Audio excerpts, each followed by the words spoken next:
ang balitang pumutok kahapon ay yung umano'y pagkakatanggal kay Saldico bilang chairman ng Committee on Appropriation. Marami po ang natuwa, marami po ang nagdiwang, subalit kagaya po ng aking binanggit kahapon, yung aking mabilisang pagla-live dahil nga ayoko namang sabayan yung kaganapan kahapon doon sa Luneta sa Quirino Grandstand. Subalit mabilisan po akong nag-live at segundahan po muli natin ngayon dahil sabi ko nga, wala pong dahilan upang tayo o kayo ay magdiwang at magbunyi dahil tinanggal umano yung chairman ng Committee on Appropriation. Alam mo ninyo, yan po ay pambubudol na tahasan na naman. Yan po ay pakitang tao na naman sapagkat kahit po palitan pa nila yung chairman ng Committee on Appropriations, baliwala na po iyon sapagkat nakuha na nila lahat ng pera natin for the year 2025. Wala na pong silbi o function yung bagong chairman ng Committee ng Appropriation. Yung pagkakatanggal kay Saldico bilang chairman ng Committee on Appropriation, yan lamang po ay to placate or to please yung mga nagsisigawan po na tama na sobra na tigilan na ang korupsyon sa ilalim ng Bongbong Marcos administration. Pakitang tao po yan. Bakit kanyo? Alam mo ninyo, in a few weeks from today, maybe a little less than 3 weeks, ay mag-a-adjourn na po ang Kongreso. So kapag nag-adjourn na po ang Kongreso, tapos na po yung 28th Congress, babalik po yan after election na yung 28th Congress. Sa 28th Congress, magkakaroon po sana ng bagong speaker na independent at yung mga bubuo ng iba't ibang komite. So yung pagkatanggal po kay Saldico, baliwala na po iyon. Wala tayong dapat ipagbunyi, wala tayong dapat ipagkatuwa sapagkat nakuha na po nila lahat ng pera natin for 2025. Hindi ba't pinirmahan ni Bongbong Marcos yung unconstitutional 2025 budget? Napirmahan na po eh. So wala nang tatrabahuhin yung komite ng appropriation. Pangalawa, yung budget po for 2026, hindi na po sila ang kakamada niyan. Ang tatrabaho po niyan ay yung incoming 20th Congress na kung saan sana nga ay magbago yung composition, sana magkaroon ng isang independent House Speaker na ang puso ay para sa mga Pilipino at magkaroon ng mga bagong chairmanship yung mga iba't ibang komite na hindi naman kasing gaspang ng mga nagaganap na aksyon ngayon ng Committee on Appropriation na nakikialam dito sa sinumiting budget na executive branch of our government. So yung mga kababayan po natin, akin lamang po kayong ginagabayan. There is nothing, no basis for you to rejoice or to be happy with the relief or removal of Congressman Saldico as chairman of the Committee on Appropriation because there is no reason to rejoice at all.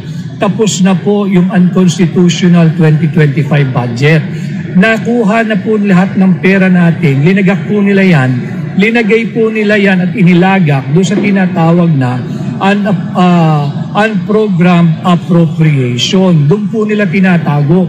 Doon po sa tinatawag nating pork barrel. Mas kilala kasing pork barrel, yung unprogrammed appropriation. At ulitin ko, baliwala na ho yung pagkatanggal kay Saldico sapagkat in a few weeks from today, the 19th Congress will adjourn. And once they adjourn, wala na po, tigil na po lahat ng trabaho nila.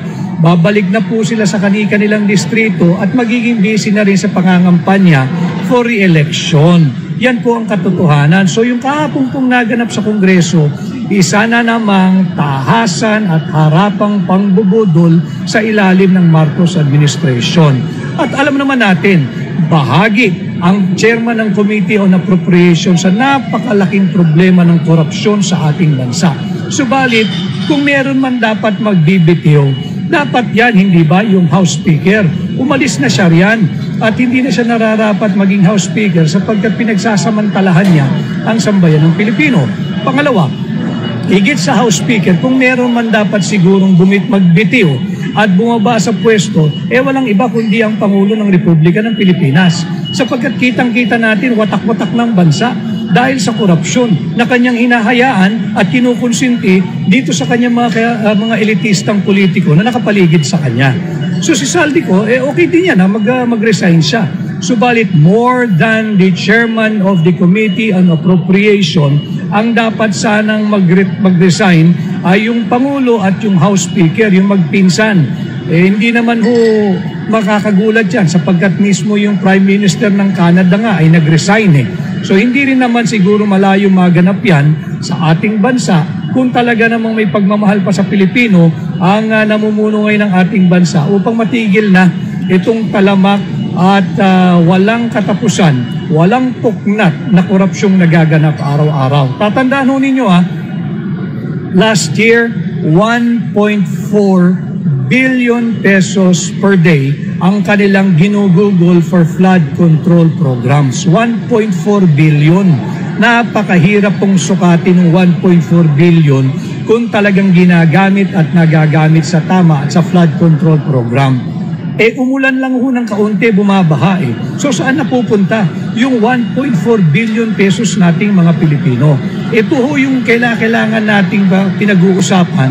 Magandang simula na po yung ginawa ng hakbang ng maisog last year, January 28 of 2024. Sinimulan yung paghingi ng TAPS, yung transparency, accountability, peace and security. At kahapon nagkaroon din ng napakalaking pagkilos ng ating mga makabayan, makabansa at nagmamahal sa Pilipino mga kasamahan sa Iglesia ni Cristo. At ito nga, habang nagrarally po sa Quirino Grandstand, yung mga kasamahan natin sa Iglesia ni Cristo, binubudol po tayo ng Kongreso. Nagbitiw, tinanggal, nagresign o kung ano man o sinipa sa pwesto yung chairman ng Committee on Appropriation, pakitang tao lamang po yun. That is meant to placate yung uproar po ng taong bayan na galit na sa korupsyon. So yung naganap po muli, let me just inform you, let me just guide you, let me just temper your expectation. Wala po tayong win, wala po tayong panalo, wala po tayong ganansya sa naganap kahapon na pagbibitiw di umano o pagtanggal di umano doon sa namumuno ng Committee on Appropriation. Hindi po yung tagumpay para sa mamamayang Pilipino sapagkat wala naman pong nagbago. Tapos na po yung 2025 budget. Even though it is unconstitutional, napirmahan na po yan ni Bongbong Marcos. So yung pagbibitiw, pagtanggal, pagsipa sa chairman ng Committee on Appropriation, bali wala po yun, wala pong meaning yun, walang kahulugan at wala pong magbabago sa araw-araw na korupsyon na nagaganap sa ating bansa. At bukod po riyan, in a few weeks from today, sabi ko nga ho sa inyo kanina, mawawala na rin naman itong 19th Congress, mag-a-adjourn na po sila. So pag nag-adjourn na yan, tigil na ang trabaho niyan. So kahit nagbitiw, kahit sinibak, kahit sinipa, kahit tinanggal ka pa sa pwesto, wala na hong mababago. Nakuha na po nila ang pera natin, zero budget pa rin ho ang PhilHealth for 2025. Yung mga kasamahan natin sa military and other uniformed personnel, yung pension po ninyo sa pagbibitiw o pagsibak sa chairman ng Committee on Appropriation, hindi na po madadagdagan yan. Binawasan pa rin po kayo ng mahigit sa 80 billion pesos. Yung ating pong mga mag-aaral, hindi na rin humababago yan, lalo pa at higit pang lalaki at lalawak yung tinatawag nating digital divide dahil tinanggalan pa rin ng 12 billion pesos ang Department of Education at hindi rin magbabago ang katotohanan na 117 billion pesos ng Philippine Deposit Insurance Corporation ang kinuha ng pambansang gobyerno para ponduhan yung unprogram appropriation ng ating mga tiwaling mangbabatas. Hindi pa rin magbabago na kinuhaan nila ang Land Bank ng 50 billion pesos at ang Development Bank of the Philippines ng 25 billion pesos upang ilagak doon sa non-performing Maharlika Investment Fund o yung binibida nilang Sovereign Wealth Fund na nagbunga po ng isang matinding reaksyon mula sa International Monetary Fund. Sabi po ng IMF, ng International Monetary Fund, sa DBP at Land Bank at sa gobyerno ng Pilipinas, isoli ninyo, restore the capital of the Land Bank of the Philippines and the Development Bank of the Philippines bago pa sila magkaroon ng problema sa kanilang liquidity. Meron pong lumabas kanina sa pahayagan sa atin dyan sa Pilipinas na for 2025 tila nais magbigay ng bonds o mag-offer ng bonds ang Land Bank na halagang 10 billion pesos. Last year po ay sinusubukan nila, they're testing the water, na mag-i-issue daw po ng bonds ang Land Bank amounting to 50 billion pesos. Subalit yan nga po ay tinapik na natin, yung 50 billion peso bonds, utang po yun. Ibig sabihin lang po noon, mangungutang sila sa publiko ng 50 billion. Bakit 50 billion?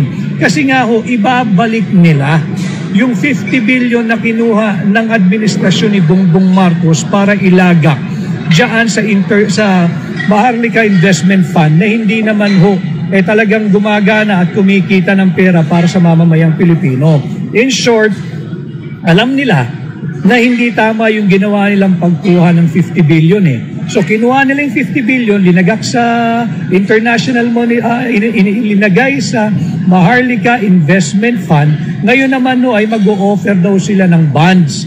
Yung bonds po, ano lang po yan, banking terminology, pero ibig sabihin po yan sa ating mga ordinaryong Pilipino, utang. Mangungutang ang Land Bank ng 50 billion sa publiko. Magbabayad sila ng interest. Bakit? Para maibalik yung 50 billion pesos nilang kapitalisasyon na linagak nila diyan sa Maharlika Investment Fund. Malaking kalokohan. Kasi nga, ill-advised po si Bongbong Marcos diyan sa Maharlika Investment Fund. 2 years nang nandiyan yan, wala pong activity yan na sa ipinangakong kikita para sana makadagdag sa revenue ng bansang Pilipinas. Wala pong activity ang Maharlika Investment Fund. Ganon din yung ating mga kasamahan sa gobyerno, kahit po nagpalit na o magpapalit ang chairman ng Committee on Appropriation, wala na po yung inyong 2.3 billion pesos dyan sa GSIS. Palta sa inyo tuwing sahod na ang buong akala ninyo ay safe at wala sa peligro at nakalagak dyan sa GSIS. Bakit? Yung 1.8 million strong government workers, dapat malaman ninyo ito. Yung pera po ninyong 2.3 billion pesos, ininvest, pinasok po ng GSIS sa 3 kumpanyang listed sa stock exchange na bago pa sila magpasok ng pera, alam na nilang hindi ito kumikita. Walang proven profitability at napatunayan mismo ng Commission on Audit na wala itong ibinibigay na dividendo for the past 3 years prior to GSIS investing your hard-earned money. Kailangan kayong makialam, kailangan nalalaman nyo ito at alam kong na-appreciate din ninyo na naihahatid ko sa inyo yung balitang ito at nalalaman ninyo na yung akala ninyong safe na pera ninyo dyan sa pension fund sa mga nagtatrabaho sa gobyerno, sunog ho yung 2.3 billion pesos ninyo. At ang sabi ng COA, sa inuutusan ng Commission on Audit ang GSIS, gumawa kayo ng paraan na maibalik yan 2.3 billion pesos na kinuha ninyo sa sahod ng mga nagtatrabaho sa gobyerno na sinunog ninyo. Napakalaking pera po niya na 2.3 billion pesos. Ito po yung mga bagay na ginawa na sa ilalim ng Marcos administration na kahit palitan ninyo yung chairman ng Committee on Appropriation, wala na pong epekto yan. Wala na pong maitutulong yan para matigil ang korupsyon. Nakuha na po nila yung pera natin For the 2025 budget na unconstitutional, nasimot na po nila, nailagak na nila, positioned na po yung ating pera dyan sa tinatawag nilang unprogrammed appropriation. Brainchild po yan ng Committee on Appropriation. Ngayon tinanggal o pinalitan na siya o nag-resign siya kung ano man. Wala na pong mababago dyan sa unconstitutional budget.